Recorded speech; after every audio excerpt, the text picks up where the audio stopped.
ज़्यादा नहीं, थोड़ा सा लेट हुआ है, बस फिर जल्दी से निकलते हैं नाश्ता करके।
हाँ, तो वही सुबह काम पे गया था और अभी वापस आया था।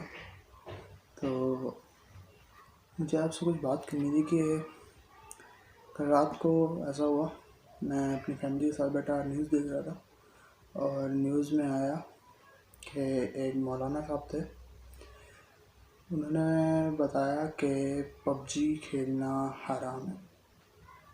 और जब मैंने न्यूज़ सुनी ना, मेरा दिमाग बिल्कुल ऐसे, मतलब कि वो कह रहे थे कि पबजी में आपको बुतों की पूजा करनी पड़ती है इनाम वगैरह लेने के लिए या फिर रिवार्ड्स लेने के लिए और ये सब। तो पहले तो मैंने काफ़ी दिमाग लड़ाया कि आखिर ये क्यों बोल रहे हैं, लेकिन फिर मैंने अंदाज़ा लगाया कि उनकी उम्र देख के मुझे नहीं लगता कि उन्होंने कभी पबजी खेली होगी। और तो जाहिर सी बात है कि किसी न किसी ने उनको मिसगाइड किया, तो इसलिए उन्हें ऐसा लगा। और जो लोग भी पबजी खेलते हैं उनको पता ही होगा कि पबजी में क्या होता है और कैसे खेलते हैं, और जो ये फतवा जारी किया है ये गलत है। और मुझे नहीं लगता कि पबजी में कोई भी ऐसे भूत वगैरह या फिर कोई ऐसी चीज़ है जिसकी पूजा करनी पड़ती है।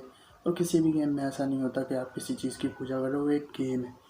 और बात करने का मकसद ये था कि पाकिस्तान में आजकल ना इन चीज़ों के ऊपर इतना गौर किया जा रहा है जैसे पता नहीं बहुत बड़े मसले।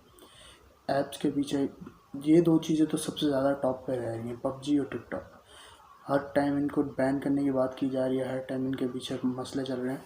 तो बात ये करनी थी कि पाकिस्तान में इतने बड़े बड़े मसले जिनकी वो कोई बात नहीं करता, लेकिन जब आता थी पबजी पे, टिकटॉक पे, फ़ौरन से सारे आ जाते हैं भी इसको बैन करो, ये हो रहा है वो हो रहा है। अब मुझे एक बात बताओ, कमरा है उसमें सब लोग रहते हैं, उनमें से अगर 2 बंदे चर्च पी रहे हैं तो उन 2 बंदों की वजह से उस कमरे को बंद तो नहीं ना करेंगे। उन 2 बंदों को आप बाहर निकाल दो, कमरा तो साफ़ था, वो बंदे गंदा कर रहे थे। इसी तरह ऐप में भी है कि कुछ लोग उस ऐप को गंदा कर रहे हैं, पूरी ऐप गंदी नहीं है। तो इस वजह से उस ऐप को बैन करने से अच्छा आप उन बंदों को बैन करें जो उस चीज़ पे वो गंद फैला रहे हैं। इन चीज़ों पे मतलब इतना बड़ा इस चीज़ को मसला बना देते हैं कि पता नहीं क्या हो गया यार। पबजी के पीछे पड़ जाते हैं, भाई पबजी खेलते रहते हैं बच्चे, मैआल हो रहे हैं इसकी तरफ, और भाई केस चल रहे हैं पबजी पे। इंडिया में भी आए दिन पबजी बैन हो रही है, टिकटॉक अभी तक बैन है वहाँ पे। तो मतलब कि यार किसी भी प्लेटफॉर्म को बैन करने से अच्छा है आप उन बंदों को बैन करो जो उस चीज़ पर गंद फैला रहे हैं। अगर आपने टिकटॉक बैन कर दिए, अब जो लोग गंद फैला रहे थे चलो उनसे तो छुटकारा मिला, बहुत खुशी है भाई, क्रिंजी कंटेंट नहीं देखने को मिला। लेकिन जो लोग अच्छा कंटेंट बना रहे थे, जो लोग अपना कंटेंट ला रहे थे, उनका क्या, अब वो कहाँ जाएंगे।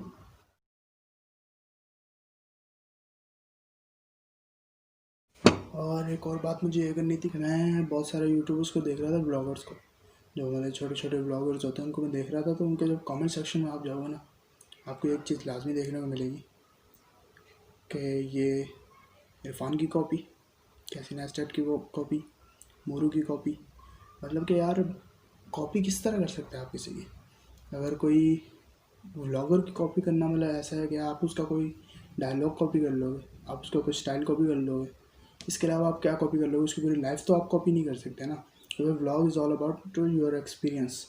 तो आप जो एक्सपीरियंस कर रहे हो आप वो शूट करते हो और आप वो लोगों तक शेयर करते हो। अब ये कॉपी नहीं होती।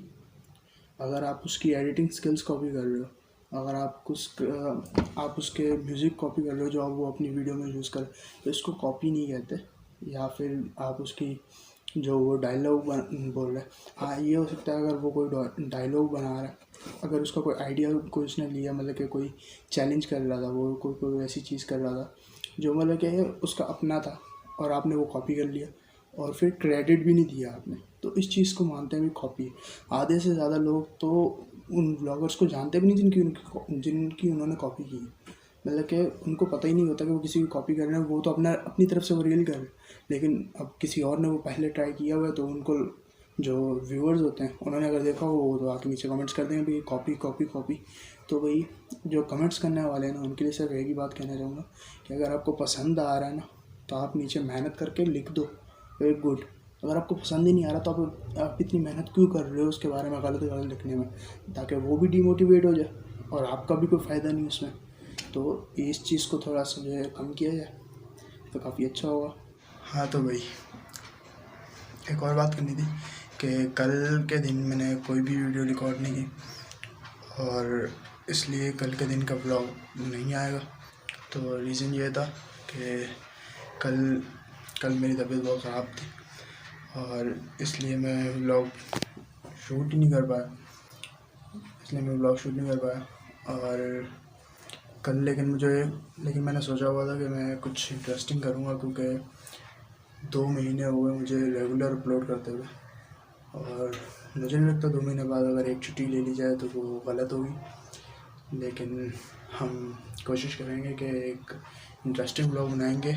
हो सकता है वो 100 व्लॉग्स के बाद आ सके, लेकिन कुछ इंटरेस्टिंग करने की कोशिश करेंगे। मैंने सोचा हुआ था कि वो मैं अपने 2 महीने कंप्लीट होने के बाद करूँगा, लेकिन मैंने कल वीडियो ही नहीं अपलोड की क्योंकि रिकॉर्ड नहीं की थी, तो इसलिए मैंने सोचा क्यों ना आज आपको बता दूँ।